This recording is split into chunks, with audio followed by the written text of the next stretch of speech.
আসসালামু আলাইকুম। বিসমিল্লাহির রহমানির রহিম। ন্যাশনাল কলেজ আয়োজিত 2019-20 শিক্ষাবর্ষে আমার প্রাণপ্রিয় দ্বাদশ শ্রেণীর শিক্ষার্থীরা, তোমাদেরকে আজকের লাইভ ক্লাসে স্বাগত জানাচ্ছি। আমি আশা করছি তোমরা সবাই ভালো আছো, সুস্থ আছো। শিক্ষার্থীরা, দিন দিন করোনার প্রকোপ বাড়ছে, তোমরা সাবধানে থাকবে, তোমাদের পরিবারের প্রতি সচেতন থাকবে এবং নিজেদের প্রতি সচেতন থাকবে। শিক্ষার্থীরা, আজকে আমাদের রুটিন অনুযায়ী রেগুলার ক্লাস আমার ছিল 2:50 থেকে, কিন্তু তোমাদের একটি অনলাইন কুইজ প্রতিযোগিতা আছে 2:30 থেকে 3:30 পর্যন্ত। আমার ক্লাসটি ওই সময়ের মধ্যে পড়েছে, তো তোমরা একই সাথে নিশ্চয়ই আমার ক্লাস আবার কুইজ প্রতিযোগিতা দুটো অংশগ্রহণ করা সম্ভব নয়। তাই আমি আজকে তোমাদের ক্লাসটি আগে করে ফেলছি। তোমাদের সাথে আমি যোগাযোগ করেছি, তোমরা নিশ্চয়ই মেসেজটি পেয়েছো এবং মেসেজ যে পেয়েছো সেটিও আমি কনফার্ম হয়েছি। তোমাদের সাথে গ্রুপে আমার যোগাযোগ হয়েছে। তো আমি আশা করব তোমরা আমার সাথে সংযুক্ত হয়েছো। আমাকে একটু জানাও যে আমার ভিডিওটি এবং ঠিক ক্লিয়ার আছে কিনা এবং সাউন্ড শোনা যাচ্ছে কিনা।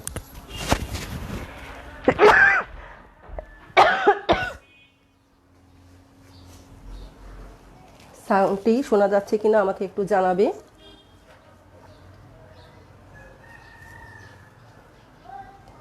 বোর্ডটি ক্লিয়ার আছে কিনা আমাকে একটু জানাবে।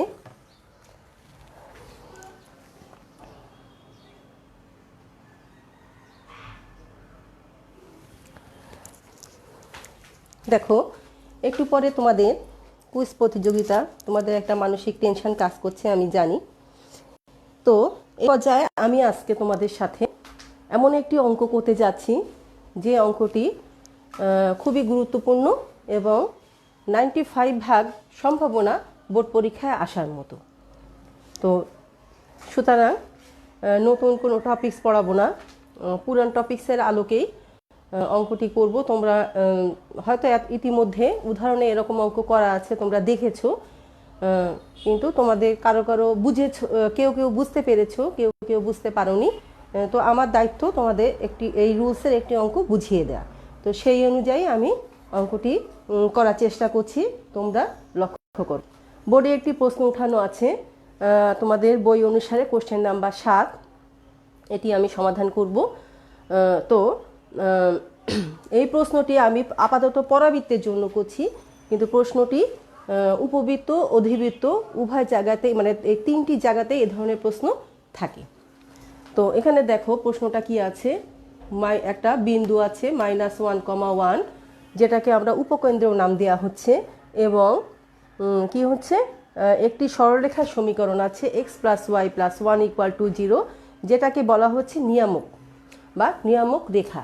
বইতে নিয়ামক নামে আছে, তো এটাকে নিয়ামকও বলা হয়, নিয়ামক রেখাও বলা হয়। তাহলে নিয়ামক বিশিষ্ট পরাবৃত্তের সমীকরণ নির্ণয় করতে হবে, অক্ষরেখার সমীকরণ নির্ণয় করতে হবে পরাবৃত্তের, এবং উপকেন্দ্রিক লম্বের দৈর্ঘ্য নির্ণয় করতে হবে।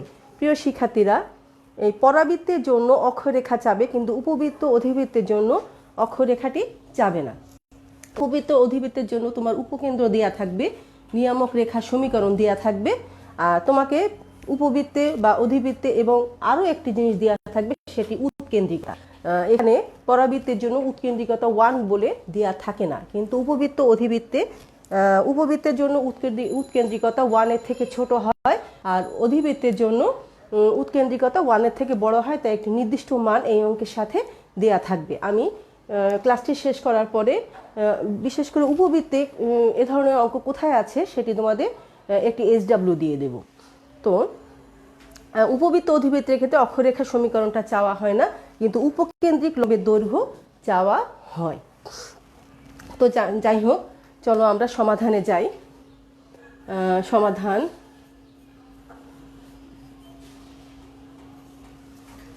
শুরু করছি আমরা।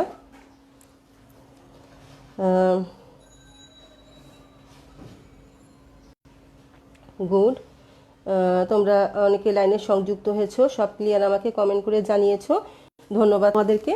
তো দেখো প্রশ্ন অনুযায়ী কি দেয়া আছে, এই যে উপকেন্দ্র এবং নিয়ামক রেখা এগুলো উদ্দীপকে দেয়া থাকার কথা।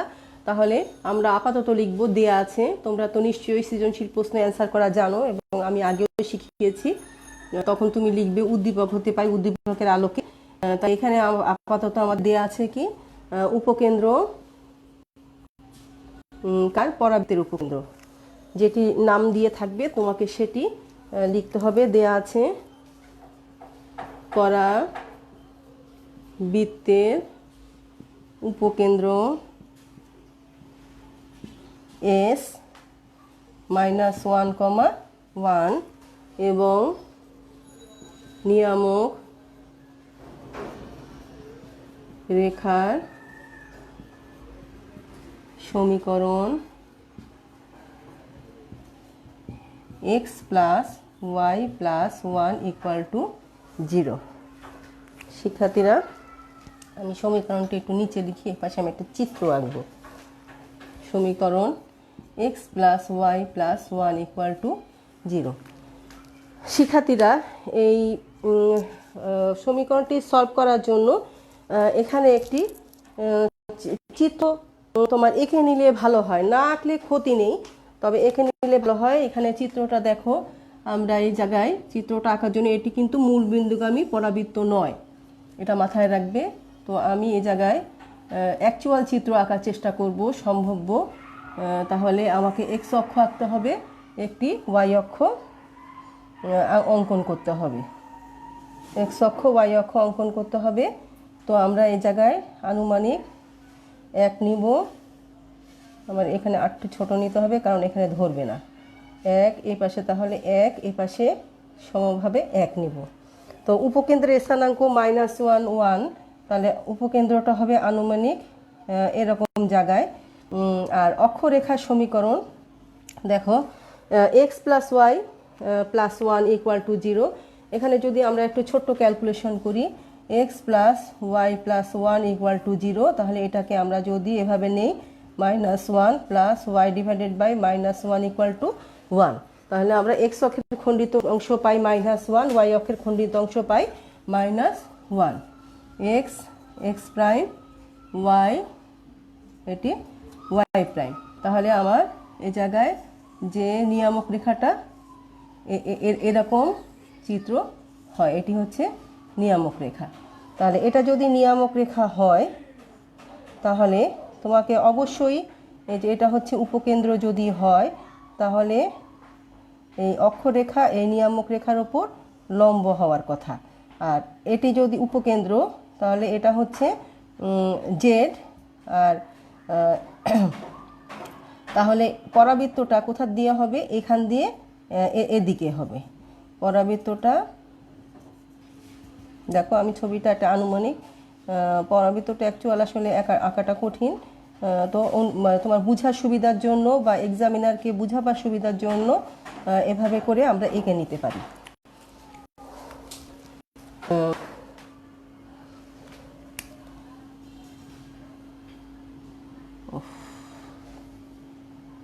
সোজাই হচ্ছে না, এটি উপকেন্দ্র।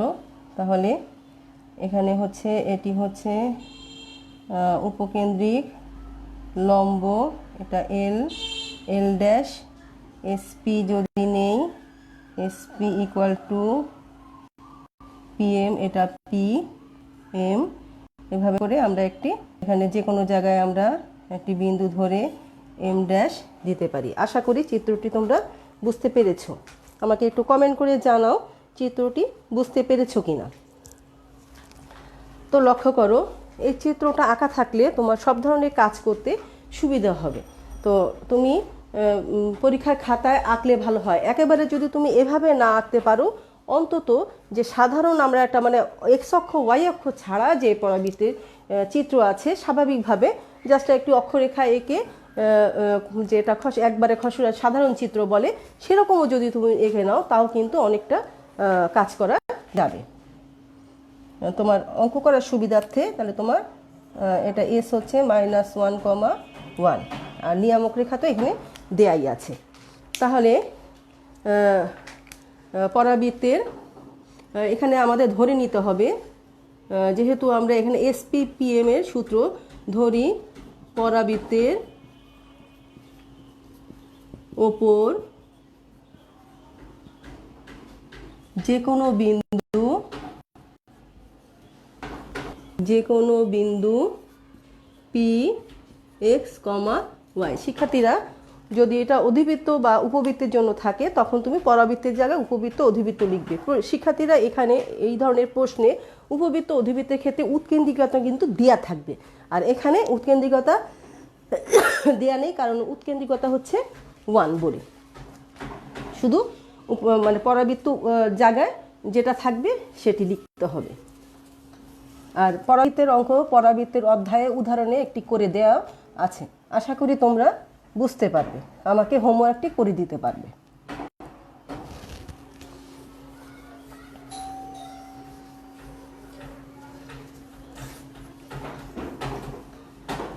তো লক্ষ্য করো, পরাবৃত্তের সংজ্ঞা অনুযায়ী বৃত্তের সংজ্ঞা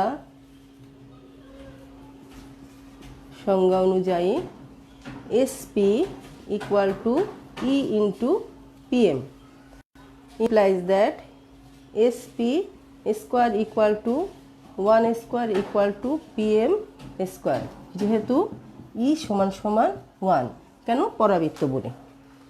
এবার আমরা কি করব, SPর মান বসাবো। SP হচ্ছে XY আর S হচ্ছে -1, 1, তোমরা জানো। তাহলে লক্ষ্য করো, SP হচ্ছে কি এক্স মাইনাসে মাইনাসে প্লাস, এখানে দেখো যে এস এর স্থানাঙ্ক এক্স এর স্থানাঙ্ক -1 আছে, এই জন্য plus whole square plus y -1 whole square equal to 1 তো চলে গেল। PM হচ্ছে কি হচ্ছে, এক্স এর জায়গায় এক্স, কারণ আমাদের সমীকরণে এক্স আর পি বিন্দুর স্থানাঙ্ক আমরা XY ধরেছি। সমীকরণও কি আছে, x প্লাস ওয়াই প্লাস 1, নিয়ম হচ্ছে এক্স এর জায়গায় পি বিন্দুর স্থানাঙ্কটা বসাতে হয়। তো পি বিন্দুর স্থানাঙ্ক এক্স, তাই এক্স, তারপরে আমরা এক্স ধরেছি, ওয়াই প্লাস 1 ডিভাইডেড বাই √ওভার যে আমাদের যে নিয়ামক রেখার সমীকরণটা কত আছে, নিয়ামক রেখার সমীকরণটা আমি একটু সাইডে এখানে লিখে দেখাই, x plus Y plus 1 equal to 0। তাহলে এখানে এক্স এর সহগ আছে 1 আর ওয়াই এর সহগ আছে 1, তাহলে এক্স এর সহগ 1 স্কোয়ার প্লাস 1 স্কোয়ার, এটি পরম মান হওয়ার কথা ছিল, তার স্কোয়ার হলে আর পরম মান চিহ্ন আর দেয়া লাগবে না, পরে পরম মান চিহ্ন উঠিয়ে ফেলবো। তাহলে ইমপ্লাইজ দ্যাট আমরা এপাশে কি করব, ভাঙবো, x square plus 2x plus 1 plus Y square minus 2y plus 1 equal to, এখানে দেখো আমরা লিখতে পারবো x plus Y plus 1 whole square divided by, এখানে 1 স্কোয়ার মানে 2 √2 স্কোয়ার হয়ে 2 হয়ে যাবে, স্কোয়ার হয়ে এটি 2 হয়ে যাবে। তোমরা বুঝতে পারছো কিনা আমাকে জানাবে। একজন মাত্র কমেন্ট করেছো, হ্যাঁ আমি আরও কমেন্ট পেয়েছি, তোমরা বুঝতে পারছো, ধন্যবাদ তোমাদেরকে। তো এখন লক্ষ্য করো, এ পর্যায়ে আমরা এতটুকু উঠানো হলে আমাকে বলো, এ পর্যায়ে আমরা যে কাজটি করব, এই যে ডান পাশে যে 2 আছে, 2 দ্বারা সকল পক্ষে গুণ করে দেব। আমি একটু উপরের দিকে লিখি, তাতে মনে হয় তোমাদের সুবিধা হবে।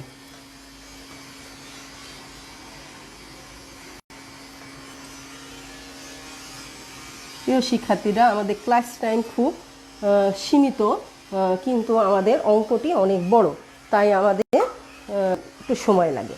তাহলে আমরা কি করব, উভয় পক্ষে 2 দ্বারা গুণ করব। তাহলে 2 দ্বারা গুণ করলে এখানে 2 দ্বারা গুণ হয়ে যাবে বাম পক্ষে, আর ডান পক্ষে এটা ভাঙবো। তাহলে 2 দ্বারা গুণ করলে 2 কাটা যাবে। তাহলে কি হবে, 2x square plus 4x plus 2 গুণ করলে 2 1 এর সাথে plus 2y square minus 4y plus 2 equal to, এ পাশে X plus Y plus 1 whole square, মানে a plus b plus c whole স্কোয়ারের সূত্র। তাহলে কি হবে, X square plus Y square plus 1 square plus 2ab মানে 2xy plus 2y plus 2x। X square মানে এ স্কোয়ার, ওয়াই স্কোয়ার মানে B square, আর one square মানে সি স্কোয়ার, প্লাস 2ab মানে 2xy, প্লাস 2bc মানে 2y ইন্টু 1 মানে 2y, আর 2ca মানে 1 into x, তাহলে 2x। আশা করছি কোনো সমস্যা নেই। গুড, লেখা শেষ। আমি নিচে মুছে ফেলছি।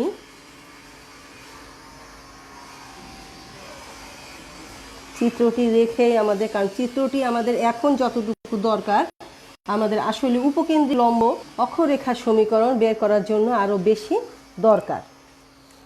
তো ইমপ্লাইজ দ্যাট, লক্ষ্য করো এই পর্যায়ে আমরা যে কাজটি করব সেটি হচ্ছে সেম সেম মানে চলকের সেম সেম পদগুলো এক জায়গায় করব। এখানে 2x স্কোয়ার আছে, তাহলে আমি 2x স্কোয়ার লিখলাম, ডান পাশে আমার x স্কোয়ার আছে, তাহলে মাইনাস এক্স স্কোয়ার, প্লাস তারপর ওয়াই স্কোয়ার নিব, 2y স্কোয়ার, ডান পাশে ওয়াই স্কোয়ার, তাহলে মাইনাস ওয়াই স্কোয়ার, তারপরে আমরা 2xyটা বাম দিকে নিয়ে যাব, 2xy, তারপরে আমরা x নিব, তারপরে দেখো 4x আছে, ডান দিকে আছে 2x মাইনাস 2x, তারপরে দেখো 4y আছে, মাইনাস 4y বাম দিকে আছে, ডান দিকে আছে 2 প্লাস 2y, বাম দিকে আসলে মাইনাস 2y, তারপরে প্লাস এখানে 2 প্লাস 2 হচ্ছে 4, আর ডান দিকে এখানে 1 স্কোয়ার আছে, তার মানে 1 মানে মাইনাস 1 ইকুয়াল টু 0।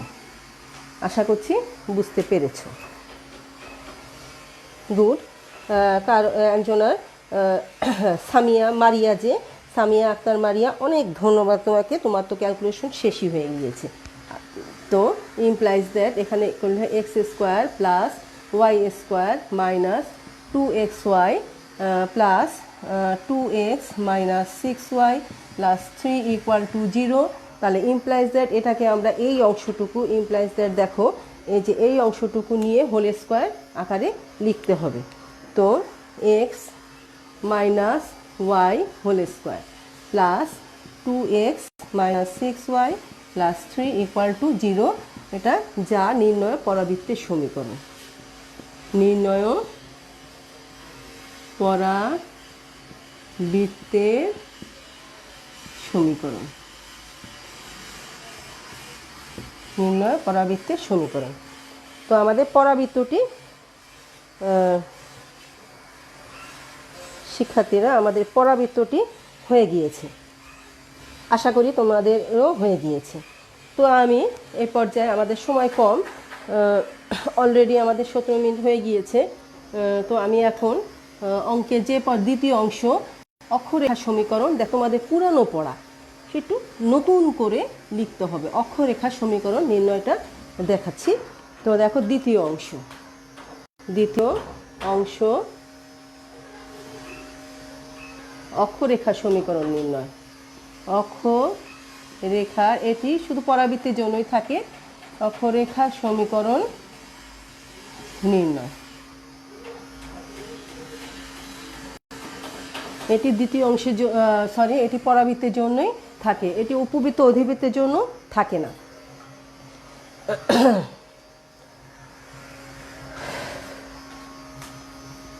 কারণ পরাবৃত্ত অক্ষরেখা একটা, উপবৃত্ত অধিবৃত্তে অক্ষরেখা কিন্তু দুটো, একটি উপবৃত্তের জন্য থাকে, একটি হচ্ছে বৃহদাক্ষ, একটি ক্ষুদ্রাক্ষ, ওখানে দুটো করে অক্ষরেখা থাকে। এই জন্য এই অংশটি উপবৃত্ত অধিবৃত্ততে থাকে না আসলে। তো এই জন্য এটি শুধুমাত্র পরাবৃত্তের জন্য এই অংশটি প্রযোজ্য। তৃতীয় অংশ আবার উপবৃত্তে অধিবৃত্তে থাকে। তো লক্ষ্য করো, এখন আমরা কি করব, যেহেতু কি হচ্ছে পরাবৃত্তের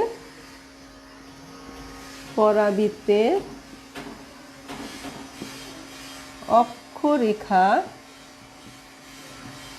ও নিয়ামক রেখা পরস্পর লম্ব, সুতরাং পরাবৃত্তের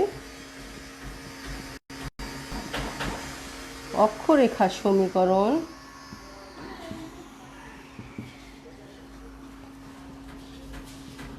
আমাদের পরাবৃত্তের নিয়ামক রেখা কি আছে? নিয়ামক রেখা আছে হচ্ছে, আমি এখানে একটু লাল কালি দিয়ে লিখছি, x plus Y plus 1 equal to 0। তাহলে অক্ষরেখা কি হবে? এক্স এর সহগ ওয়াই এর সহগ এক্স এর জায়গায়, এক্স এর সহগ ওয়াই এর জায়গায়, দুই জায়গায় 1 আছে, তাহলে আমরা এক্স আর চিহ্ন প্লাস থাকলে মাইনাস, মাইনাস থাকলে প্লাস, তাহলে এটি আমরা এক্স এর সহগ ওয়াই এর জায়গায় দিলাম, ওয়াই এর সহগ এক্স এর জায়গায় দিলাম, দুটাই 1 আছে আর চিহ্ন প্লাস আছে তাই মাইনাস দিলাম, প্লাস কে ইকুয়াল টু 0। তাহলে এটিকে আমরা অক্ষরেখা যদি 1 নাম্বার, নিয়ামক রেখা যদি 1 নাম্বার দিয়ে থাকি, তাহলে এটি দেব 2 নাম্বার। আমার খেয়াল নেই আমি তোমাদের ইকুয়েশন নাম্বারটা দিয়েছিলাম কিনা।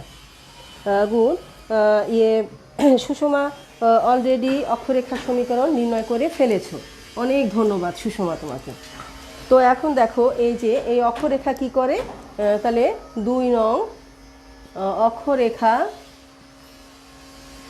আমরা নিয়ামক রেখাকে 1 নম্বর সমীকরণ দেবে। 2 নং অক্ষরেখা কি করছে, s -1, 1 বিন্দু গামী, তাহলে অতএব -1 মাইনাস, যে এখানে x এর জায়গায় -1 আর y এর জায়গায় 1 বসালাম, তাহলে -1 প্লাস কে ইকুয়াল টু 0, তাহলে implies that K equal to 2। এখন আমরা কে এর মান কোথায় বসাবো? এই 2 নম্বরে বসাবো, তাহলে আমরা অক্ষরেখার সমীকরণটি পেয়ে যাব।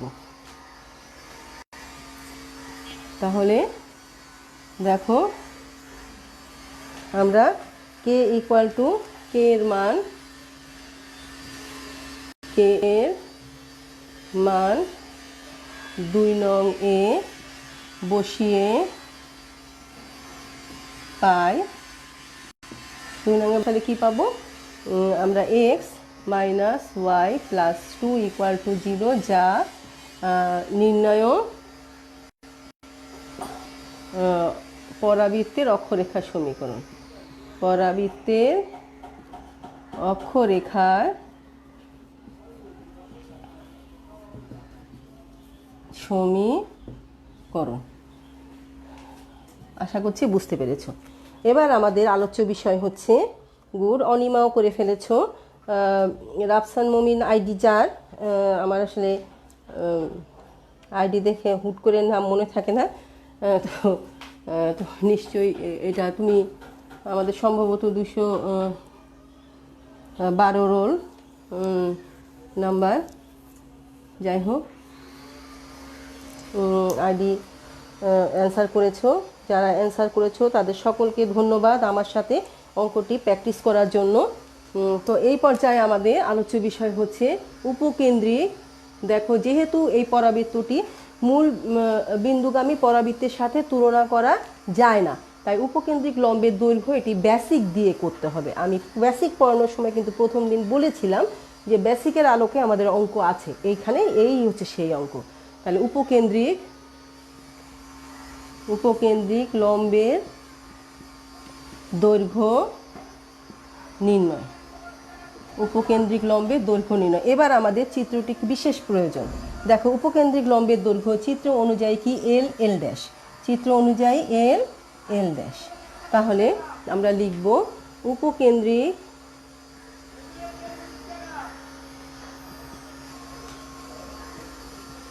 লম্বের দৈর্ঘ্য equal to L L dash. আমি একটু সাইড করে লিখি যেহেতু আমাদের এখানে চিত্র আছে। তাহলে এল এল ড্যাশ কি হচ্ছে, এই যে এস এল আর এস এল ড্যাশ দুইটা যোগফল, S L plus S L dash equal to কি হচ্ছে 2s l। শিক্ষার্থীরা 2s l কেন? কারণ আমি আগেই বলেছি পরাবৃত্তের অক্ষরেখা সাপেক্ষে পরাবৃত্তটি প্রতিসম, তার মানে হচ্ছে অক্ষরেখার দুই পাশে পরাবৃত্ত সমভাবে বিস্তৃত থাকে, তাহলে সেই সমভাবে বিস্তৃত থাকাটাকে প্রতিসম বলা হয়। শিক্ষার্থীরা তো লক্ষ্য করো কি হচ্ছে 2 × SL। এইবার আমাদের দেখো এই SL এর মান আমরা কি লিখব, আমি আগেও দেখিয়েছি। SL এখান থেকে যদি আমরা একটি মানে আনুমানিক একটি লম্ব অঙ্কন করি, মানে SP = P এর পরিবর্তে যদি L কে বিবেচনা করি, তাহলে এখানে আমরা একটি লম্বরেখা পাই। লম্বরেখা পেলে দেখো, এটা আঁকার দরকার নেই, আমি বুঝাবার জন্য। তাহলে এই অংশটি পুরাটা কি হয়, একটি আয়তক্ষেত্র সৃষ্টি হয়। তাহলে এল, এখানে যদি আমরা এটাকে এম প্রাইম দেই বা এম ডাবল প্রাইম দেই, তাহলে কি হচ্ছে, L double prime equal to S Z, এই অংশটি পাওয়া যায়। কিন্তু উপবৃত্ত অধিবৃত্তের জন্য তখন E into S P equal to E into P M না, তাহলে এখানে উপবৃত্ত অধিবৃত্তের জন্য তখন এই S L equal to E into S Z লিখতে হবে। আর উপবৃত্তের জন্য আমরা শুধু এস জেড লিখব, এস জেড, এস জেড। আর উপবৃত্ত অধিবৃত্তের জন্য আমরা লিখব মানে S L equal to E into S Z. এটি উপবৃত্ত, এটা এখানে আমি একটু অন্য কালি দিয়ে, লাল কালি দিয়ে লিখি, বিশেষ দ্রষ্টব্য দিয়ে।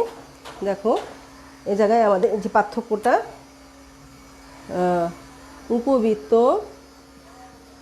উপবৃত্ত অথবা অধিবৃত্তের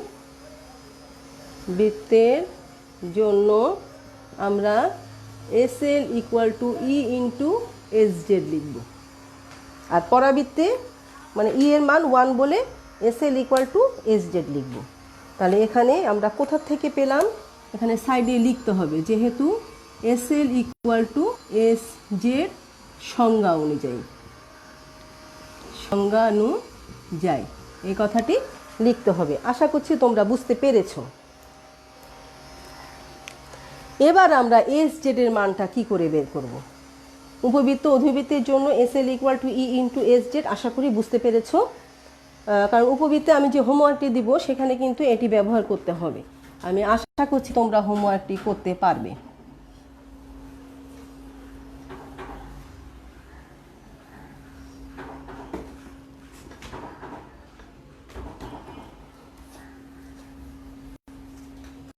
তো লক্ষ্য করো,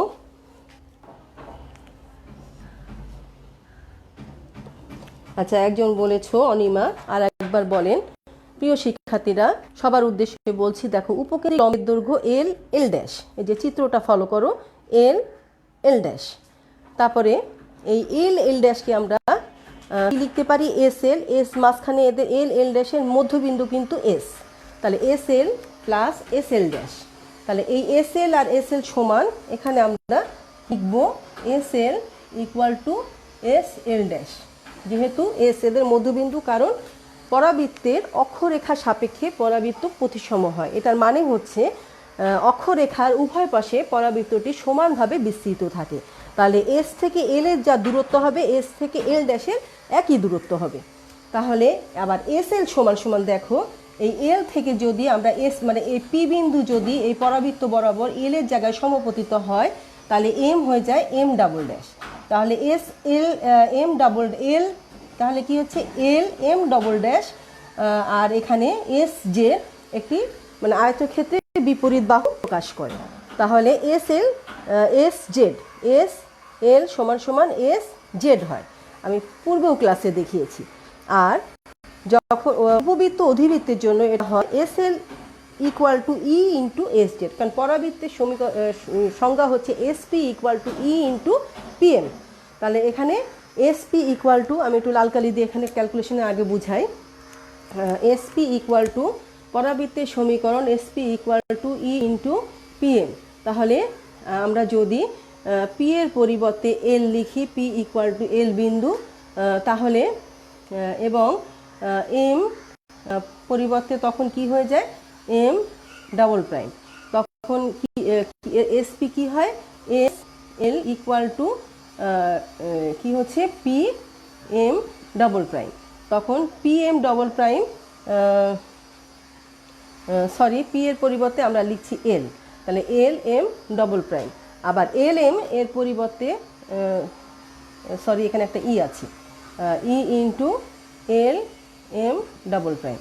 তাহলে এল এম এর পরিবর্তে আমরা লিখতে পারি E into S Z, E into S Z. তাহলে আশা করি বুঝতে পেরেছ। তাহলে ই এর মান পরাবৃত্তের জন্য এস জেড, কারণ ই এর মান পরাবৃত্তের জন্য কি হচ্ছে 1, এই কারণে আমি এখানে কোনো ই লিখিনি। কিন্তু উপবৃত্ত অধিবৃত্তের ক্ষেত্রে এরকম প্রশ্ন থাকলে ইটা লিখতে হবে এবং ই এর মান তোমার প্রশ্নেই দেয়া থাকবে। আশা করছি ব্যাখ্যাটি বুঝতে পেরেছো। তো এখন দেখো আমাদের আলোচ্য ক্যালকুলেশনে আমরা আসি। তো লক্ষ্য করো এখন এস জেড এর মান কীভাবে বের করব। তো ইকুয়াল টু লক্ষ্য করো 2 ইন্টু এস জেড হচ্ছে এস বিন্দু থেকে নিয়ামক রেখার লম্ব দূরত্ব। এস বিন্দু থেকে নিয়ামক রেখার লম্ব দূরত্ব, এখানে নিয়ামক রেখা ছিল, তোমরা পাশেও লেখা আছে নিয়ামক রেখা ছিল কি x plus Y plus 1 equal to 0। তাহলে আর এখানে তাহলে লম্ব দূরত্ব কী করব, এক্সের জায়গায় এই এস বিন্দুর স্থানাঙ্ক বসবে। তাহলে কি হচ্ছে এক্সের জায়গায় -1 প্লাস ওয়াই এর জায়গায় +1 আর এখানে +1 আছে, ডিভাইডেড বাই √ওভার এক্স স্কোয়ার, এখানে একটি 1 আছে এখানেও একটি 1 আছে, তাহলে 1² প্লাস 1² এই এক্সের সহগ আর ওয়াই এটা কিন্তু হবে না শিক্ষার্থী, এই যে মূল নিয়ামক রেখা যেটা তার সহগগুলো নিতে হবে। তাহলে এই হচ্ছে আমাদের ইয়ে থেকে লম্ব দূরত্ব। এখানে আমি লিখছি এটা এস জেড কী করেছে, এস জেড হচ্ছে কি এস বিন্দু থেকে এম জেড এম ড্যাশ অর্থাৎ নিয়ামক রেখা ব্র্যাকেটে লিখছি নিয়ামক রেখার লম্ব দূরত্ব। লম্ব দূরত্ব সূত্র তোমরা কোথায় শিখেছো? ফার্স্ট পেপারে জ্যামিতিতে শিখেছো, শেষ প্রশ্নমালায়। তাহলে এস বিন্দু থেকে এম জেড এটা কি নিয়ামক রেখা, তার নিয়ামক রেখা লম্ব দূরত্ব। নিশ্চয়ই এবার বুঝতে পেরেছো। তো এবার আমি নিচের দিকে মুছে দিচ্ছি, অঙ্ক কিন্তু আমার প্রায় শেষ। তো লক্ষ্য করো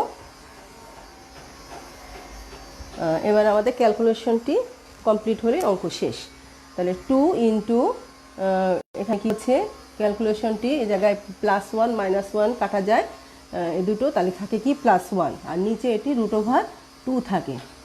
যদি কোনো কারণে অন্য কোনো অঙ্কের ক্ষেত্রে ভিতরে মাইনাস থাকে তাহলে সেটিকে তোমাকে কিন্তু প্লাস করে লিখতে হবে, এটি মনে রাখবে। তাহলে 2 ইন্টু 1/√2 ইকুয়াল টু √2। শিক্ষার্থীরা এটি কি উপকেন্দ্রিক লম্বের দৈর্ঘ্য থাকলে এভাবে একক কথাটি লিখতে হয়, কারণ আমাদের দৈর্ঘ্যে সবসময় একটা পরিমাপ থাকে, কিন্তু এখানে কোন ধরনের পদ্ধতিতে পরিমাপ আছে তা তো বলা নেই, তাই আমরা একক লিখব আর কিছু না, ব্যাস যথেষ্ট। তো আমাদের অঙ্কটি হয়ে গিয়েছে। তো শিক্ষার্থীরা এবার আসো, তাহলে আমাদের আমি যে অঙ্কটি নিয়েছিলাম সেটি করানো শেষ। আশা করছি অঙ্কটি বুঝতে পেরেছো। এই পর্যায়ে আমি একটি বাড়ি কাজ তোমাদের দিব, উপবৃত্ত। তো আমি একটু উপরের দিকে মুছে ফেলছি, একটি হোমওয়ার্ক তোমাদের দিব, তোমরা করে আমাকে কি করবে, যে আমার যে গ্রুপ আছে তোমাদের সাথে সেই গ্রুপে সুন্দর করে ছবি তুলে নাম রোল লিখে আমাকে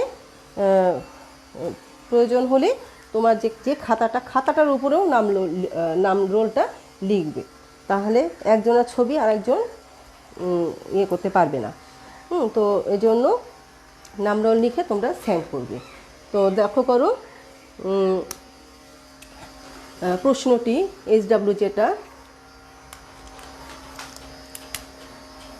প্রশ্নটি হচ্ছে HW যেটা সেটি হচ্ছে তোমাদের বই অনুসারে আমার কাছে যে বইটি আছে সেটি হচ্ছে কত সালের, তোমাদের জন্যই তো প্রযোজ্য হয় 19 সালের বই।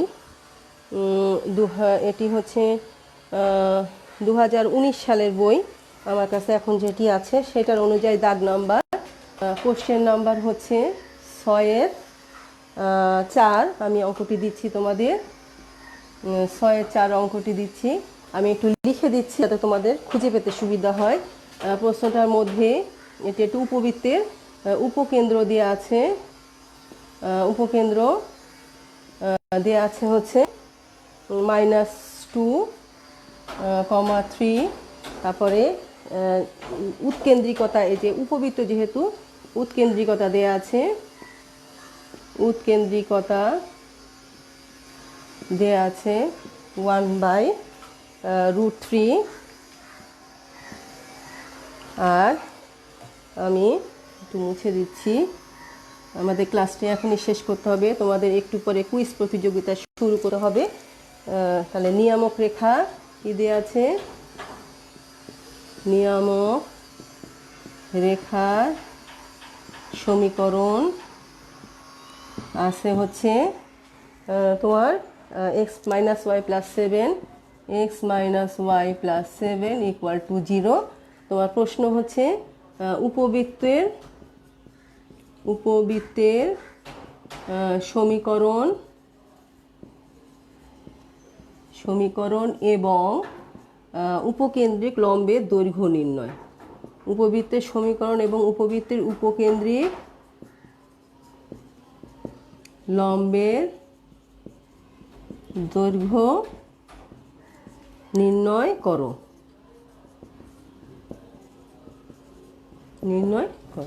এই কোশ্চেনটি তোমাদের আমি SW দিলাম, তোমরা আশা করি করে আমাকে দিতে পারবে।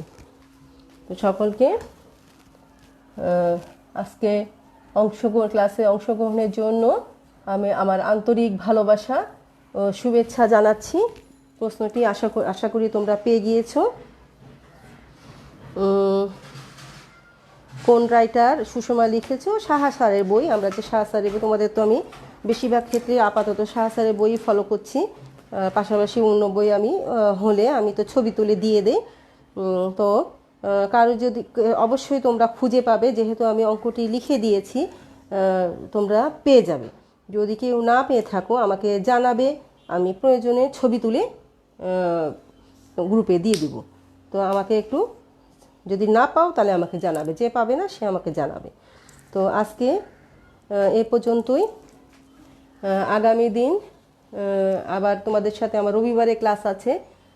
আমি চেষ্টা করব শনিবারে তোমাদের সাথে একটি এক্সট্রা ক্লাস নেওয়া যায় কিনা, কারণ আমাদের এই অধ্যায়টা অনেক বড়। এত বড় অধ্যায় ভালোভাবে করাতে গেলে এই আমাদের যে রুটিন অনুযায়ী ক্লাস তা করলে চলবে না। তো যদি আমার পক্ষে সম্ভব হয় শনিবারে ক্লাস নেওয়া, তাহলে আমি ক্লাস নেব। আর যদি না সম্ভব হয় তাহলে রবিবারে পরবর্তীতে দিন আমাদের সাথে তোমাদের ক্লাস হবে। তো পরে গ্রুপে আমরা আলোচনা করে নিব। তো ততক্ষণ তোমরা ভালো থাকো, সুস্থ থাকো, নিজের ও নিজের পরিবারের প্রতি খেয়াল রাখবে। তোমাদের সকলকে পরবর্তী ক্লাসের শুভেচ্ছা জানাচ্ছি এবং আমি আজকে তোমাদেরকে আমার ক্লাস সমাপ্ত করছি। সকলকে ধন্যবাদ।